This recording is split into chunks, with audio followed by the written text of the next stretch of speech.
Who would have thought that this beautiful, glowing powder would drag an entire city into an endless abyss? This isn't some sci-fi movie. It's a disaster on the level of the Chernobyl disaster. And if you don't watch until the very end, you'll never truly understand just how badly poverty and ignorance can destroy a person's life.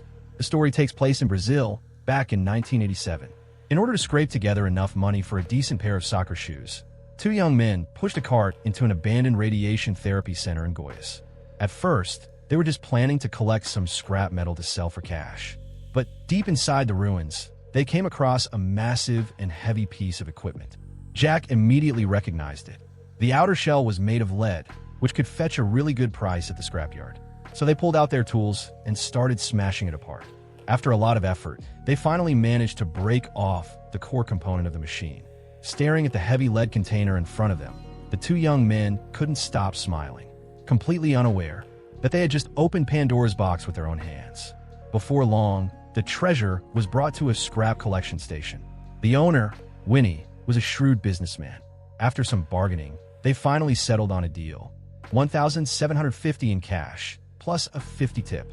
At last, the two young men had the money they had been dreaming of. Enough to buy those soccer shoes. Winnie didn't know exactly what it was, but following routine, he instructed his employees to completely dismantle the metal can. Inside, beyond the heavy lead shell, lay a pile of strange powder. The moment the lights went out, a ghostly blue glow erupted in the darkness. Winnie was stunned. In decades of collecting scrap, he had never seen anything so dazzling. Seeing it as a priceless treasure, he took the blue powder straight home. 10 days passed, and the first signs of disaster began to appear. Winnie's wife started feeling constantly weak, and sometimes she even felt nauseous. At first, Winnie thought she had just eaten something bad. Anthony was a sensitive woman. Ever since her husband brought the glowing powder home, everyone who came into contact with it began falling ill. But Winnie was convinced this treasure would make him a fortune. After whispering a few words to comfort his wife, he turned and headed back to the scrapyard.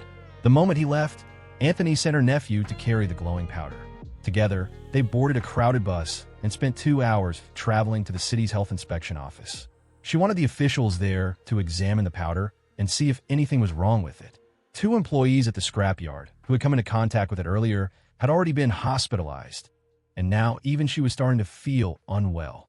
But Director Hanio dismissed the toxic substance Anthony had brought, assuming it was probably just some spoiled food at home. As their argument escalated, Anthony grew paler and paler, worried that things might turn deadly. Hanio quickly led her outside for some fresh air. Trying to get her out of his office as fast as possible, he offered a half-hearted promise to examine the contents of the bag and urged Anthony to visit a nearby clinic immediately. Once they left, the bag was carelessly left in the yard like an unattended time bomb.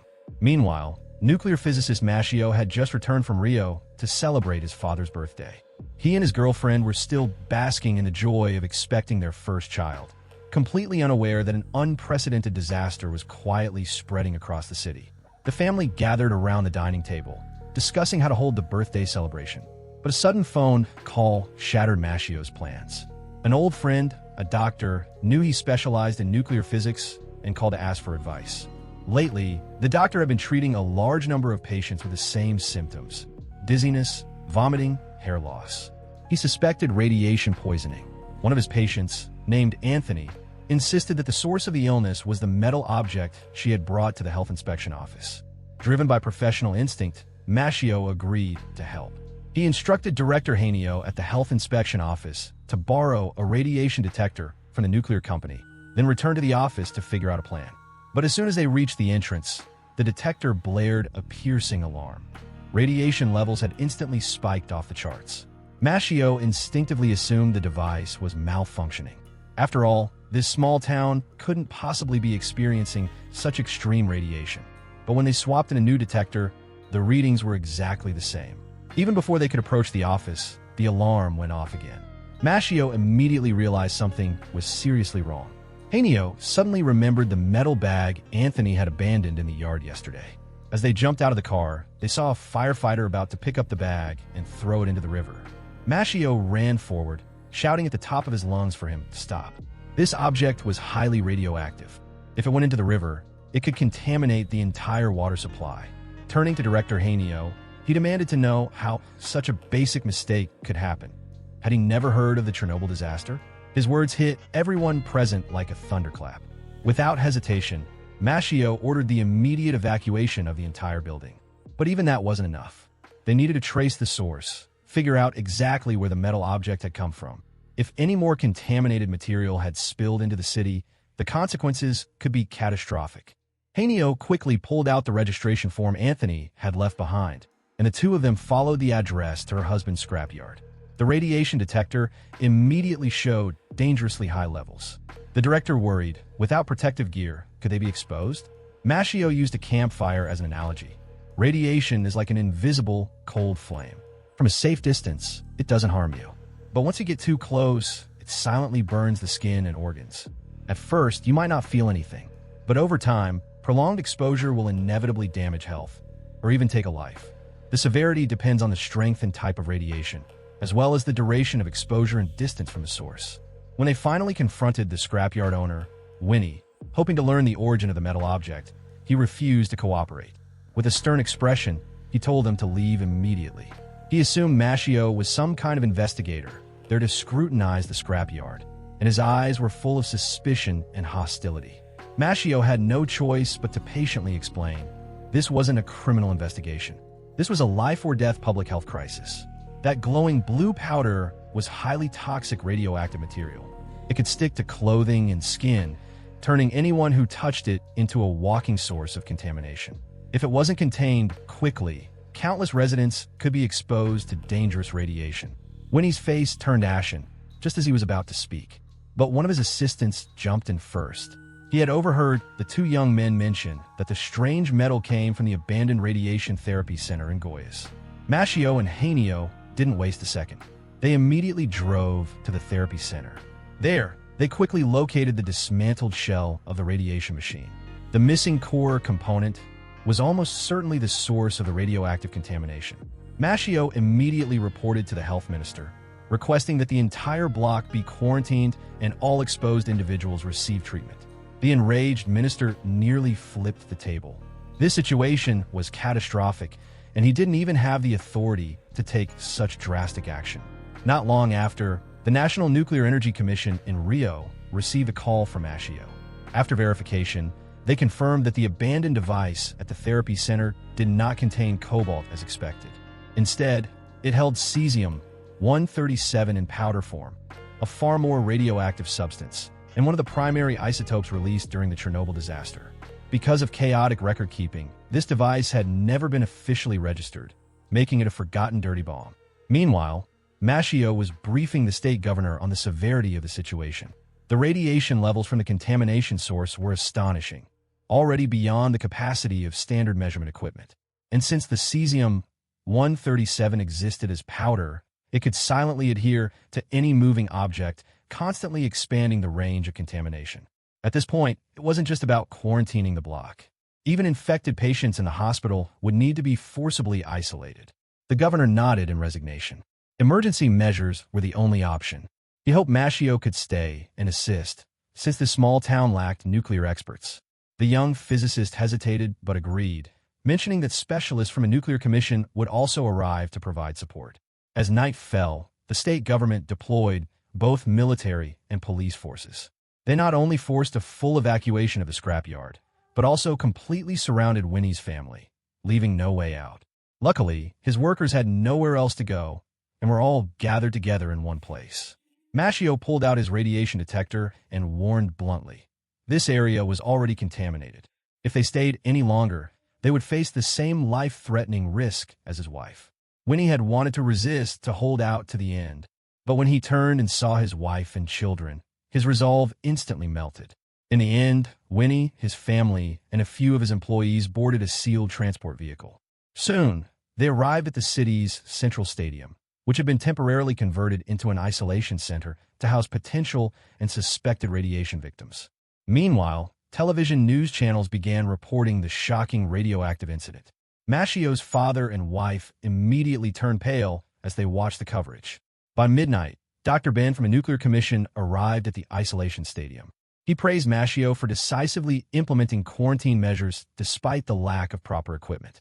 But the most severe challenges were still yet to come. Dr. Ben arrived at the regulatory office where the contamination source was located.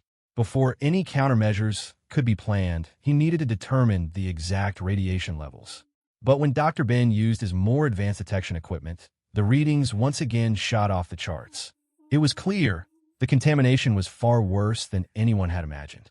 The governor instinctively wanted to move the metal object, but Dr. Ben immediately vetoed the idea. Moving it recklessly could trigger secondary contamination, and obtaining a specialized lead container wasn't feasible at the moment. Instead, Dr. Ben proposed a temporary solution. Encase the metal object in a cement pipe, then pour concrete over it to form a makeshift stone coffin. This would both block the radiation and prevent the cesium powder from spreading. Once the governor left to carry out the plan, Dr. Ben felt his head buzzing with the enormity of the task ahead. Not only did they need to treat the exposed victims, but they also had to cut off the source of contamination. With the personnel on hand, that alone was far from enough. Dr. Ben immediately decided to dispatch a team of experts to provide support. Dr. Ben was deeply impressed by Mascio's sense of responsibility and expertise, and even personally checked him for contamination. To his alarm, he discovered that Mascio's shoes, and even the soles of his feet, were covered in radioactive powder. This substance was like a ghostly killer, striking silently when people were least prepared. Back at home, Mascio immediately stripped off all his clothes. He didn't exchange pleasantries with his father or wife. Instead, he rushed to the bathroom to thoroughly wash his body. As a physics doctor, Mascio knew that an unprecedented and massive challenge was about to unfold. Meanwhile, far away in Vienna, the chairman of the Nuclear Energy Commission received an urgent call. César, se a gente não agir rápido, a gente vai ter desastre como o Brasil nunca viu. In the darkness, the people quarantined inside the stadium began to sing nursery rhymes. The songs were innocent, yet filled with sadness. They had no idea what fate awaited them. And that concludes episode 1 of Emergencia Radioactiva. This series is based on real events. While it doesn't feature spectacular disaster scenes, it vividly captures the spread of ignorance and the fear of the invisible, especially the haunting blue glow of the radioactive powder. It makes you feel the terror lurking behind everyday calm. These people were practically playing with their lives. Faced with something as deadly as radioactive material, they handled it with zero caution, holding it in their bare hands like it was nothing. Afterward, they didn't even bother washing up and went straight to eating. None of them could have imagined the devastating price they were about to pay. Welcome back to episode 2 of Emergencia Radioactiva. After successfully containing the primary source of radiation, Dr. Ben from a Nuclear Energy Commission chose to be completely honest with the press. Before it was discovered, the cesium-137 powder had already been circulating throughout the city for half a month. And that meant the situation could escalate into something far worse. He urged anyone who had come into contact with the powder to immediately report to the city stadium for screening. The moment this announcement was made, panic spread across the entire population. People flooded into the streets, demanding that the authorities provide clear solutions. Meanwhile, those already quarantined inside the stadium were just as uneasy. They had no idea what was really going on. Some even began to suspect that the whole thing was a hoax. If people were truly sick, then shouldn't they be in a hospital instead of being locked up in a place like this? Meanwhile, the governor's motorcade finally forced its way through the crowded streets. Furious, he went straight to Dr. Ben and demanded to know why he had made such statements on television, triggering widespread panic.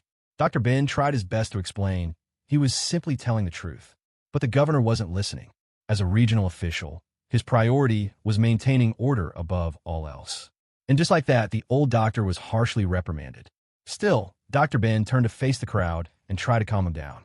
He told them directly that the cesium powder they had been exposed to was a dangerous radioactive substance. Even just a few particles inside the body could continuously damage it, and even put the health of people nearby at risk. He urged everyone to work together and help Mascio trace their movements. Only by doing this could they minimize the spread of contamination. But most people here only cared about one thing: when they could go home. And Dr. Ben gave them a devastating answer. Their homes had also been contaminated and would require a long and difficult decontamination process before anyone could return. Fortunately, it didn't take long for the support team Dr. Ben had called in to arrive. Leading the team was a woman named Paula, a well-known environmental contamination expert in the country. Mascio began briefing everyone on the current situation. Based on information from the quarantine patients, there were at least 6 major contamination hotspots across the city center. Aside from a scrapyard in Winnie's home, he had also distributed the cesium powder to several of his relatives. But what worried Mascio even more was that 2 days earlier, Winnie's wife had carried a bag of the cesium onto a bus, traveling across half the city. That meant a mobile radiation source had been circulating through the city for 48 hours. Paula strongly urged the governor to immediately suspend all bus services. But the governor saw it as only a potential risk. After all, the powder had been wrapped in bags. If they shut down public transportation now, it could trigger mass panic, along with severe economic damage and political instability. Despite repeated warnings from the experts, the governor ultimately chose a compromise. He decided to quietly begin radiation screenings across the city. Only after confirming the full extent of the situation would they take further action. The experts were all anxious, but there was nothing they could do. For now, they had no choice but to race against time and focus on screening the most urgent patients first. Mascio volunteered to head to the clinic to find Winnie's wife and gather details about the bus route. Meanwhile, back at the stadium, Dr. Ben and Paula took charge, beginning decontamination procedures for the quarantined civilians. Everyone was ordered to hand over all of their belongings. Even their clothes were not allowed to be kept. They were then led into shower rooms, where large amounts of vinegar solution were used to wash their bodies. This was effective in removing radioactive particles clinging to the skin. However, for those already suffering from severe radiation exposure, they had to be immediately transferred to the city hospital for isolation and treatment. At the same time, Mascio arrived at the clinic. There, he saw a young man lying on a bed, his body convulsing uncontrollably. After asking around, he learned that this man was one of the scavengers who had first discovered the cesium-137. During the violent dismantling of the device, he had accidentally come into contact with the powder. Now, his condition was the most critical. He needed to be sent to the stadium immediately for screening, and then transferred to the city hospital for further treatment. Taking advantage of the examination, Mascio asked Anthony which bus she had taken to the health inspection office that day. But Anthony was already in serious condition. She could only vaguely remember it was either bus 008 or 009. The driver wore a cowboy hat, and there was a small ornament hanging from the dashboard. Meanwhile, at the stadium, severely contaminated patients were being transferred in batches to the Central City Hospital. But at the departure site, a heartbreaking scene unfolded. A mother named Lena was not allowed to accompany her critically ill children because her own contamination level was too low. No matter how she cried and begged, the rules would not change. Hospital beds were limited, and staying close to her children could actually put her own life at risk. In the end, Lena had no choice but to accept reality, entrusting her young daughter to her slightly older son. When the transport convoy finally arrived at the Central Hospital, they were met with chaos. The facility had already been taken over by striking medical staff. They were protesting shortages of supplies and poor working conditions. As ambulances carrying radiation patients pulled in, the scene spiraled out of control. Under police escort, the patients were forced through the crowd of protesters and led into isolation rooms completely sealed with plastic sheets. There were no doctors, no nurses, only cold walls and locked doors. It was then the patients realized the truth. They had been abandoned here, left behind, as if waiting for death to arrive. What was even more unbelievable was that the severely ill scavenger had been forgotten in the trunk of the vehicle. By the time the experts arrived, the poor man was already on the verge of death. Meanwhile, inside the isolation ward, the patients were shouting wildly, venting their fear and frustration. Not only had their freedom been taken away, when they tried to use the restroom, they found the doors completely sealed shut. Fortunately, not long after, the isolation room doors were pushed open. The unconscious scavenger was carried inside. Several doctors hurriedly put on their protective suits. They had been informed that each person could only be exposed to a limited amount of radiation per day, so every task had to be completed as quickly as possible. These 2 doctors were specialists brought in from Rio. They explained to everyone why the restrooms had been sealed. To prevent contaminating the city's sewage system, they needed to test whether waste carried radioactive material. Their sincere explanation finally managed to calm the crowd. And after witnessing the scavenger's condition firsthand, people slowly began to realize just how terrifying this crisis truly was. Under the guidance of the two experts, the survivors began recounting those days. The days when they had been mesmerized by that glowing blue light. Through all of this, Dr. Ben was finally able to piece together the full picture of the disaster. The contamination had first leaked out at the Radiation Therapy Center. When a young scavenger violently dismantled the equipment, he accidentally punctured the outer casing. That was when the cesium powder first began to leak. But at the time, he didn't think much of it. Then came the further dismantling at the scrapyard, which fully exposed the cesium powder to the open air. And the scrapyard owner treated it like a priceless treasure. During a family gathering, he proudly showed off the glowing powder in front of all his relatives. Everyone present was mesmerized by its beauty. Amid their admiration, Winnie's vanity was completely satisfied. He generously handed out portions of the powder to each of his close relatives. One of his cousins even smeared it across her neck, admiring her skin glowing like stars in a mirror. But the most fatal moment happened at another relative's home. Winnie's cousin gave the powder to his daughter as if it were a gift from the stars. The young girl was overjoyed. She spent the entire night playing with the beautiful, shimmering dust. And even at the dinner table, she used her hands, covered in cesium powder, to put food into her mouth. Lena, the mother, thought the father and daughter were being unhygienic and childish. So she scooped up the cesium powder with a plastic shovel and dumped it straight into the sink. The moment the experts heard that the girl had already ingested the radioactive material, their expressions changed instantly. This was an extremely critical situation. The patient had to be transferred immediately. Meanwhile, the investigation team detected extremely high radiation levels in the drainage pool behind Lena's house. Judging by the direction of the pipes, it seemed to lead to a nearby stream. Paula still held on to a bit of hope. Reluctant to accept the worst, she decided to ask the neighbors for more information. The two of them were invited inside for a brief visit. But the moment they stepped in, their detectors let out a piercing alarm. To their shock, the ignorant villagers had placed the glowing cesium powder in front of Shrine, treating it like an offering. Paula and Dr. Ben immediately rushed out of the house. At the same time, they ordered the entire street to be sealed off. Every resident in the area had to be sent to the stadium for quarantine and screening. Meanwhile, Machio was standing alone at a bus stop. Based on Anthony's vague description, he used his detector to quietly scan every passing vehicle.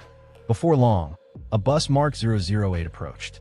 Machio noticed the driver wearing a hat, along with the ornament hanging from the dashboard. It matched Anthony's description. He deliberately boarded through the back door. But no matter what he did, he couldn't silence the piercing alarm coming from the detector. The passengers on the bus quickly began to panic. Machio had no choice but to raise his voice and announce that the bus had been contaminated with radiation, and that everyone needed to go to the stadium for screening. Chaos instantly erupted inside the bus. People screamed, desperately trying to get off.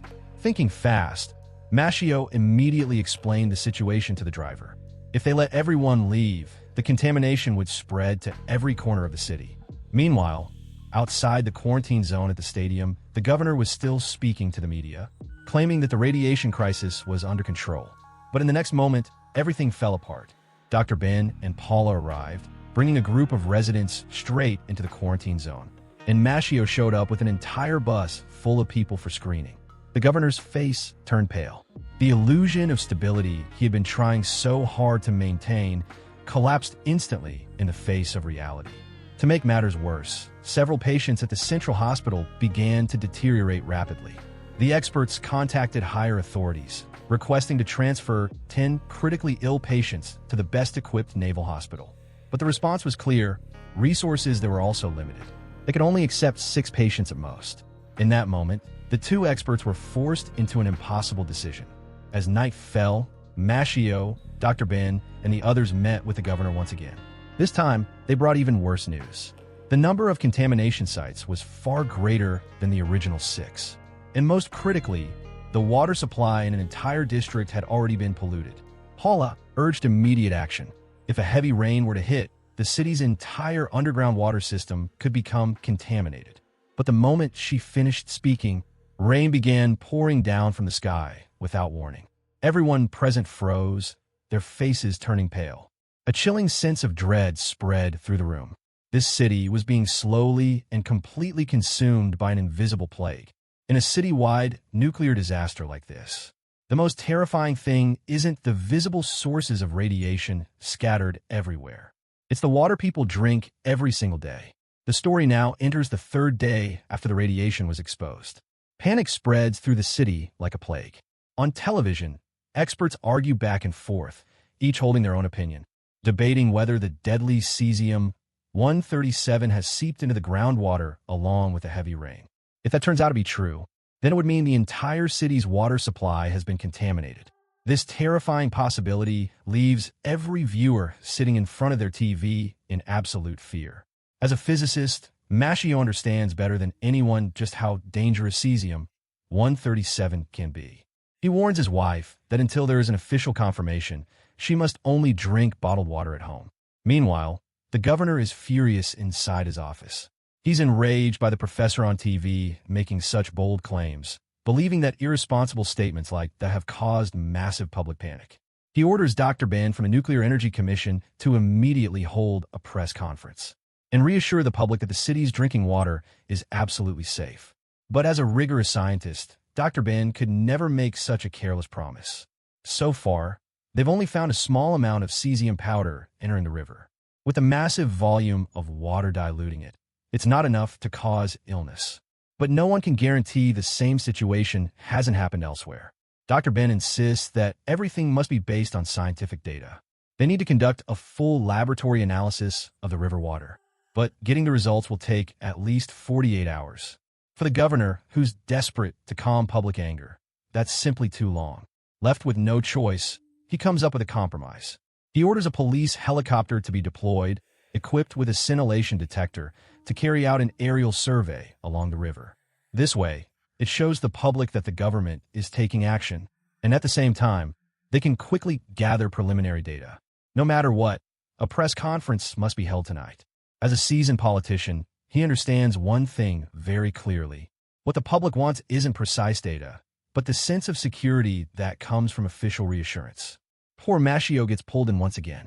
This time, he'll board the helicopter and carry out the initial radiation checks over the river. Meanwhile, Dr. Paula continues collecting samples from wells and underground water sources. Meanwhile, at the very center of the disaster, inside the makeshift isolation ward, a life-and-death decision is quietly unfolding. Medical experts are discussing which critically infected patients should be transferred to the Naval Hospital in Rio. The medical conditions there are far better, but there are only 6 beds available.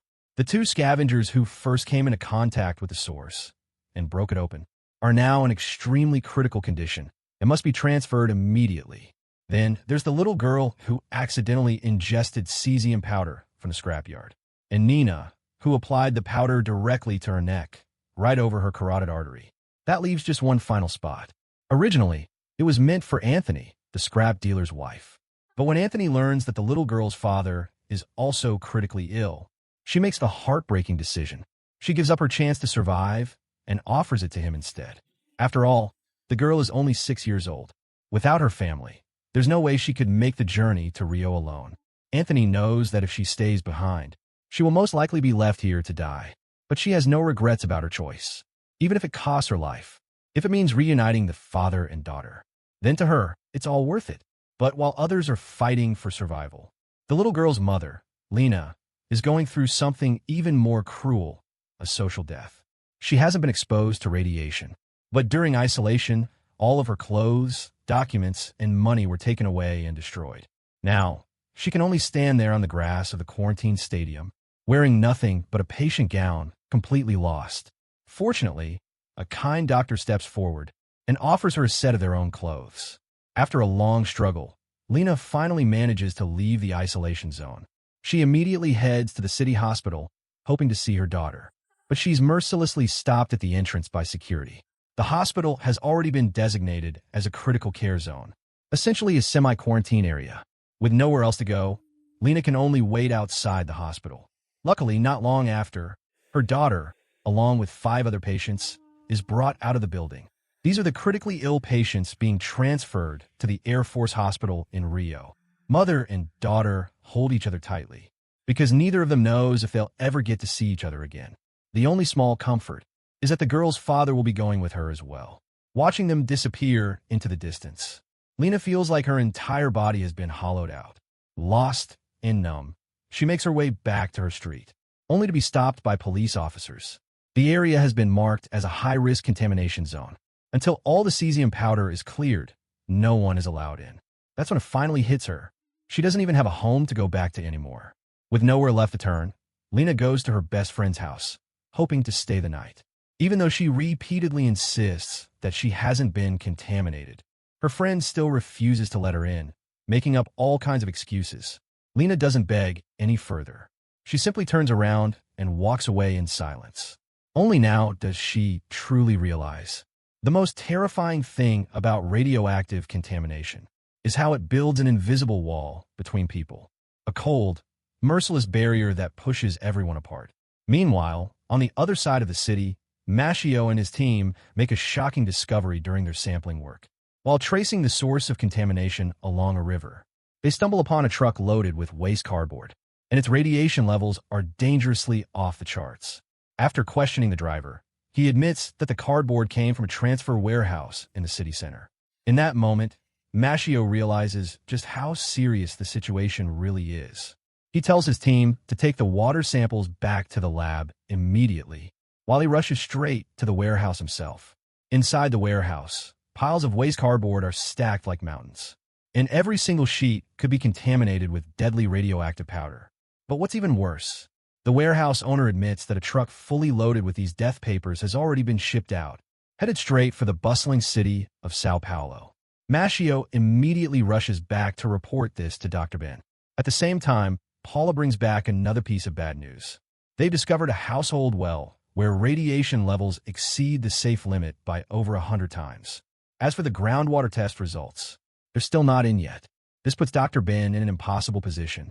At tonight's press conference, how is he supposed to assure the public that the drinking water is safe? Forcing himself to stay calm, Dr. Ben decides to deal with the most urgent threat first, the contaminated cardboard. He immediately calls the nuclear authorities in Sao Paulo, demanding that the paper factory be shut down at once, and that the entire batch of deadly cardboard be contained. Only after handling all of this, completely exhausted, both physically and mentally, Dr. Ben finally reveals something personal. Today just happens to be the Day of Atonement. From sunrise until now, he hasn't eaten a single grain of food, nor taken a single drop of water. Mashio is stunned that even under this overwhelming pressure, Dr. Ben still holds firmly to his faith. And it's at this moment that Dr. Ben finally tells Mashio something. His wife came looking for him earlier today. Mashio instantly feels that something is wrong. He rushes home as fast as he can, only to find an empty room. After asking his father, he learns the truth. His wife had been upset that Mashio was never there for her. On top of that, she was worried about their unborn child. In the end, she decided to take a flight back to Rio. Meanwhile, the crisis inside the hospital continues to escalate. As time passes, more and more patients begin to deteriorate. One critically ill patient named Raimondo, unable to endure the suffocating heat of the ward and terrified of the treatment, takes advantage of a moment of distraction and escapes from the hospital. What he doesn't realize is he himself is now a walking source of contamination. And yet, he actually runs into a bar, planning to grab a drink. Fortunately, the other customers have already learned about the situation from the news. They immediately start shouting at him, telling him to get out. The owner even pulls out a shotgun he had hidden away, just as the situation is about to spiral out of control. Doctors who received the report arrive in time. With the help of the police, they finally manage to bring Raimondo back to the hospital. As night falls, the highly anticipated press conference is about to begin. Dr. Ben stands under the spotlight, facing countless cameras from the media. Calm and composed, he announces, based on the current test data, the city's drinking water poses no threat to public health. But the reporters aren't so easy to convince. They push him to make an absolute guarantee that the drinking water hasn't been contaminated at all. All Dr. Ben can do is repeat that even if a small amount of cesium entered the river, it still wouldn't be enough to harm people's health. To prove that he's telling the truth, he does something shocking, right in front of everyone. He breaks his Day of Atonement fast and drinks more than half a bottle of tap water. At that exact moment, Paula rushes into the conference hall with the test results. Seeing her smiling and nodding repeatedly, Dr. Ben immediately understands what it means.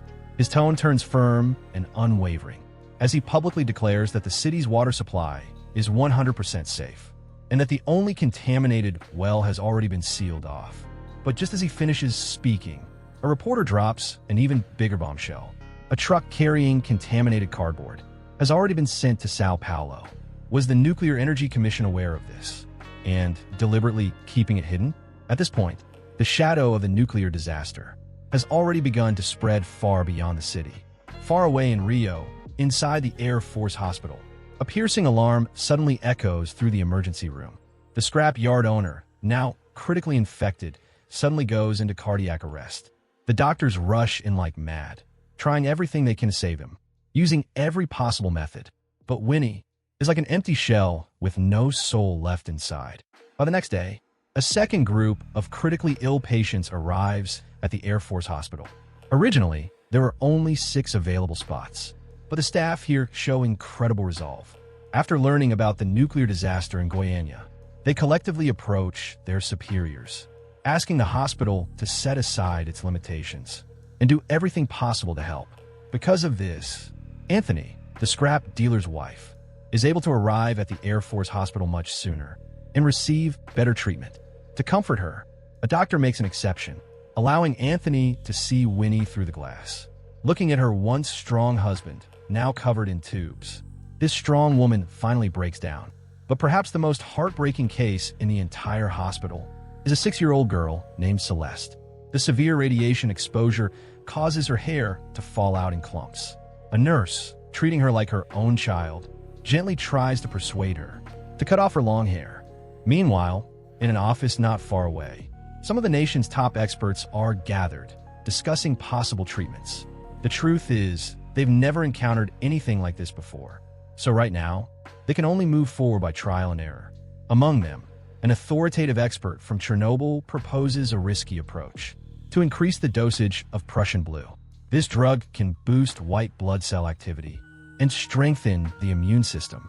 Of course, it also causes serious harm to the body. But under these circumstances, they can't just stand by and watch the patients die in agony.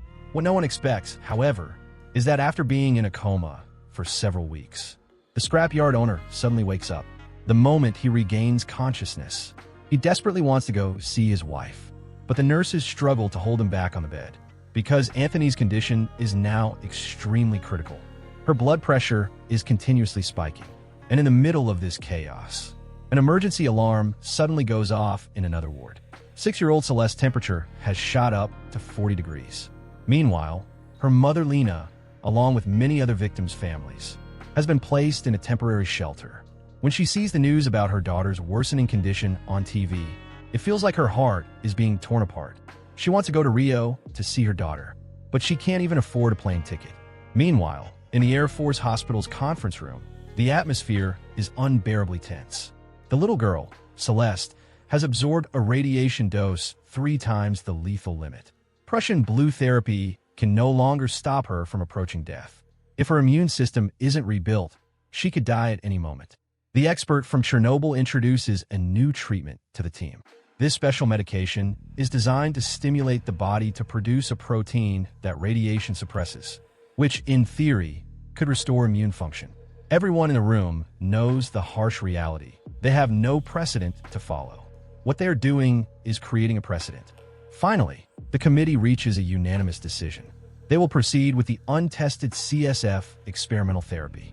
The first dose of this unknown medication is slowly administered into Celeste's body. Everyone holds their breath, praying for a miracle. At the same time, the second experimental dose is given to Anthony. Her condition is worsening too quickly to wait for the drug's experimental effect. But to everyone's horror, almost simultaneously, both Celeste and Anthony's hearts stop beating. In heart-wrenching cries, these two become the first victims to die from nuclear radiation exposure. Yet, death is not the end of suffering. It is the beginning of another nightmare. In the suburban outskirts of Rio, at Park Cemetery, an unprecedented riot is unfolding. Even though the government repeatedly assured the public that Anthony and Celeste's bodies posed no danger, fear had already triumphed over reason. Hundreds, maybe thousands of citizens gathered at the cemetery gates, chanting, "Get out! Cesium radiation!" They were terrified that their land could be contaminated by the corpses. Some even ignored police warnings, hurling stones to prevent the coffins from being buried. Lena, the little girl's mother, felt her heart being ripped apart. Watching her daughter's heavy coffin being carried forward, she was filled with unbearable confusion. Why, after all the suffering her daughter endured in life, must she be denied even the right to a proper burial and death? Perhaps Lena didn't realize that, in the eyes of these angry citizens, the bodies in the coffins weren't just someone else's children. They were harbingers of death, radiating lethal energy. Yet no one could have predicted that there were people even more unhinged than those villagers. After weeks of painstaking work, the Nuclear Commission had finally cleared the majority of the cesium powder. But what to do with this radioactive waste remained the most urgent question. The governor's gaze grew increasingly cold and ruthless. For the sake of his own ambitions, who knows what insane actions he might take? This man is in the middle of collecting radioactive samples. But the moment he looks up, he suddenly notices something is wrong with a dog that's been exposed to radiation. Before he can even react, the animal lunges at him and knocks him to the ground. His colleagues hear the commotion and rush over, quickly driving the dog away. But it's already too late. Mashio's protective suit has been torn open. Not wasting a single second, he rushes straight to the hospital for an examination. The test results come back. His lymphocyte count is lower than normal. This could be an early sign of radiation exposure. For the next 3 days, he must remain under observation. The news hits him like a bolt from the blue. Mashio is completely overwhelmed with fear. Day after day, he rides his bicycle like a madman, trying to vent his emotions. As a nuclear physicist, he knows very well. Cesium in the body can be expelled through sweat. Soon his clothes are drenched, but no amount of sweat can wash away the fear inside him. He doesn't dare tell his pregnant wife about any of this. Dr. Ben, like a caring elder, speaks to him gently, saying that what Mashio needs most right now is emotional support. After being comforted for a while, Mashio finally gathers the courage and picks up the phone. On the other end of the line, his wife sounds excited at first, but it doesn't take long before she senses something is wrong. Under her anxious questioning, Mashio finally admits the truth. He's been contaminated and is currently under isolation at the hospital. Even so, he says he has no regrets, because he was the one who discovered the radiation threat in the first place. He has to see this through to the very end, no matter the cost. Even if it means losing his life, he has never once regretted his decision. There's a long silence on the other end of the phone. This time, his wife doesn't blame him for always being away from home. Instead, an unexpected sense of pride begins to rise within her. But sadly, there are some things that no amount of effort from one person can change. The aftermath of the nuclear disaster continues to spread. The governor storms into the Nuclear Energy Commission, his face dark with anger. What he cares about isn't the dying patients in the hospital, but the severe economic blockade now imposed on his region. Soybean trade has been forced to shut down, and even their abundant rice crops are no longer in demand. He shifts all the blame on Isao, the head of the Nuclear Commission, claiming it was his failure to prevent the disaster early on, and his poor communication afterward, that caused other regions to turn against them. Although most of the scattered cesium powder has already been recovered, a far more difficult problem remains. What to do with all this radioactive waste? The governor's solution is simple: transport it directly to remote mountainous areas in other states. Chairman Sal and Dr. Ben both strongly oppose this plan. If even a single barrel of nuclear waste were to rupture during transport, cesium-137 could end up contaminating the entire country. But the governor refuses to listen. He insists that the Nuclear Energy Commission should bear primary responsibility for this disaster, and that the cleanup must be handled by them as well. Sal and Dr. Ben can only stand there, bitter and speechless, because the truth is they can't really argue back. As early as the second week after the incident was exposed, the owner of the abandoned medical facility had already been summoned by the police. But the businessman immediately began shifting the blame. He claimed that he had only purchased the land, and that all the buildings and assets on it still belonged to the former radiation treatment center. When the police tracked down the person in charge of that center, he passed the blame again, this time onto the local Santa Casa hospital. He argued that they were only partners, and that the radiation equipment had been provided by the hospital, not owned by him. But the hospital's response was even more shameless. They admitted that the equipment was theirs, but claimed they were not responsible for its maintenance or operation. And then they fired back another question. Even if the research center failed to manage it properly, why didn't the Nuclear Energy Commission conduct proper inspections and oversight? After going in circles like this, in the end, all the blame lands right back on the Nuclear Energy Commission. Dr. Ben had already looked into the records earlier. The abandoned radiation device had never even been officially registered. But to everyone else, this just sounded like another excuse, people passing the blame around. However, Dr. Ben was never trying to avoid responsibility. All he cared about was how to properly deal with the aftermath. When it came to choosing a final storage site for the nuclear waste, he completely ignored the governor's proposal. In his view, it should be handled locally, somewhere within the same state. But what happened next shocked everyone. The governor used his connections with the president and forcefully pushed through a decision. The nuclear waste would be transported to the Kachimbo mountain range in the neighboring state of Para. Dr. Ben was furious. He nearly exploded on the spot, demanding to know how the governor could dump nuclear waste in a region rich in groundwater resources. But the governor didn't care at all. In his eyes, anything was better than leaving it in a densely populated city. And then, without any shame, he added one more thing. The decontamination and transportation work would still be handled by the Nuclear Commission's expert team. With that single decision, he completely washed his hands of the situation. But what the governor never expected was that before the transportation could even begin, local indigenous people from the Kachimbo region had already traveled thousands of miles, arriving at the government offices in Goiás to protest. They declared that the nuclear waste would destroy their homeland, and that it was a blatant violation of the laws of nature. After the news breaks, the governor once again finds himself under overwhelming pressure. But with the president backing him, his stance remains unusually firm. Meanwhile, at the Air Force Hospital in Rio, following the deaths of the little girl and Anthony, the conditions of the remaining patients begin to deteriorate rapidly. Not long after, 2 more patients are pronounced dead, both of them workers from a scrapyard who handled the radioactive materials. As the owner, Winnie finally realizes just how terrifying the cesium powder truly is. His heart is filled with regret and guilt. One by one, the people close to him have died, and even the young scavenger who sold him the material is now critically ill. The arm that came into contact with the cesium has already begun to rot. If it's not amputated, his life could be in danger at any moment. The experts in the hospital are equally troubled. After a long discussion, they decide to continue using the CSF protein therapy. They believe that the deaths of the little girl and Anthony were because their conditions had already become too severe before the treatment was administered. Fortunately, after 3 days of continuous sweating, Machio finally walks out of the isolation center unharmed. But what awaits him next is an even harsher challenge. Despite strong protests from the local indigenous communities, the governor is still determined to transport the nuclear waste there. Dr. Ben directly issues a firm warning. He says he will report this to the president in the name of the Nuclear Commission. These nuclear wastes must be handled locally within the state. Seeing the governor begin to waver, Dr. Ben offers him a suggestion. They can tell the public that this is only a temporary storage solution. Over time, people will gradually stop talking about the nuclear waste altogether. After thinking it over, the governor finally gives in and agrees to Dr. Ben's proposal. But what this principled scholar never expects is how quickly the governor strikes back.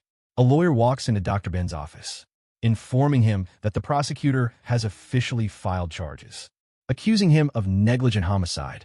As the head of the Nuclear Commission, he is being held primarily responsible for the nuclear disaster. At that very moment, Machio, who has just been discharged from the hospital, walks in. Dr. Ben doesn't dwell on the lawsuit. Instead, he immediately assigns Machio a new task: to assist in the preparations for nuclear waste storage. Machio hasn't even agreed yet, when the chairman of the Nuclear Commission urgently reminds Dr. Ben he must take this lawsuit seriously. It concerns the reputation of the entire commission. No matter what, they cannot afford to lose this case. Meanwhile, the governor is once again speaking boldly in front of the media. To put it simply, he shifts all responsibility for the nuclear disaster onto the Nuclear Commission, while portraying his own administration as actively handling the aftermath. And before ending his statement, he makes one more point very clear. The nuclear waste is only being stored temporarily within the state. Once Congress approves it, it will be permanently transferred out of the region. But what no one expects is that before the first batch of nuclear waste even reaches the temporary storage site, it is met with fierce resistance from local residents. Crowds flood the roads, blocking everything. At this point, forget the transport trucks. Not even a single barrel of waste can get through, even though the chairman repeatedly assures them that the nuclear waste will not contaminate their environment. The residents refuse to listen to a single word. As soon as the governor receives the news, he rushes to the scene. To calm the crowd, he makes a promise. If everyone disperses, he will have the storage location reconsidered. The residents believe him.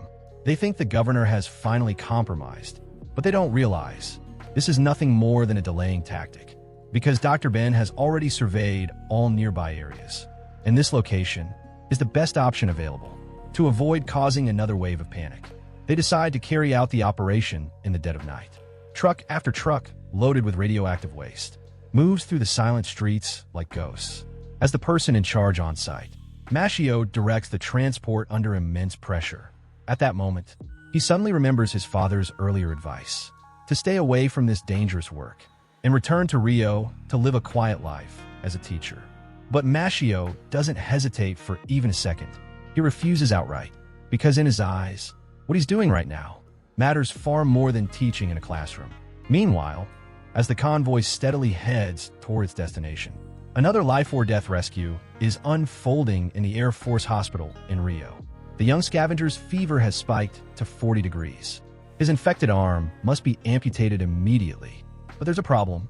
Each person can only be exposed to a limited amount of radiation per day. To complete such a major surgery, 2 surgical teams have to take turns inside the operating room. This demands perfect coordination and absolute precision. Fortunately, these are some of the top medical experts in the country and even the world. One team works inside the operating room, drenched in sweat, while the other waits outside, grabbing what little rest they can. After an entire night of relentless effort, they finally manage to complete the surgery successfully. Unfortunately, trouble strikes again on Mashio's side. It doesn't take long for the local residents to realize they've been deceived. The governor had clearly promised to change the storage location, but under the cover of night, he secretly transported the waste here anyway. Faced with a furious crowd, Mashio has no choice but to do everything he can to calm them down. And somehow, after a passionate and heartfelt speech, he actually manages to convince the villagers to accept having the radioactive waste buried within their own area. Meanwhile, on the other side of the city, the hearing against Dr. Ben proceeds as scheduled. With the help of his defense lawyer, he firmly states that the Nuclear Commission only ever received reports about the cobalt equipment from the medical center involved. As for the highly dangerous cesium radiation device, there is no record of it in their files whatsoever. The judge in charge of the case nods, believing that Dr. Ben should not bear the primary responsibility. But instead of feeling relieved, Dr. Ben feels no joy at all. Legally, he followed every required procedure, but morally, he still believes he is guilty. If only he had discovered that abandoned clinic sooner. If only he had enforced stricter supervision over radioactive sources, then maybe so many lives wouldn't have been lost, and such massive economic damage could have been avoided. In the end, he also brings up Anthony, who lost her life, praising her as a true symbol of responsibility and courage. And he makes one final point. The real cause of this tragedy was every single official who failed to do their duty. Under Mashio's leadership, the contaminated buildings in Goiânia are dismantled one by one. Standing outside the restricted zone, Lena watches helplessly as her home is reduced to rubble. A worker walks over and hands her a photo frame. In the picture, her daughter is smiling brightly, as if this nightmare had never happened. Meanwhile, the chairman of the Nuclear Commission has learned a hard lesson from this disaster. He is now signing a resolution to carry out a nationwide inspection of all radiology departments and radiation therapy equipment across Brazil to make sure something like this never happens again. And as for Mashio, everyone has seen the effort he's put in over these past few days. Dr. Ben tells him not to bother taking the teaching certification exam anymore, and instead formally invites him to join the Nuclear Commission. Mashio bursts out laughing on the spot, but Dr. Ben simply tells him he's earned it. In this disaster, Mashio has taken on far more responsibility than anyone ever asked of him.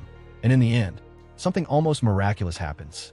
The scrapyard owner and his cousin actually recover and are discharged from the hospital.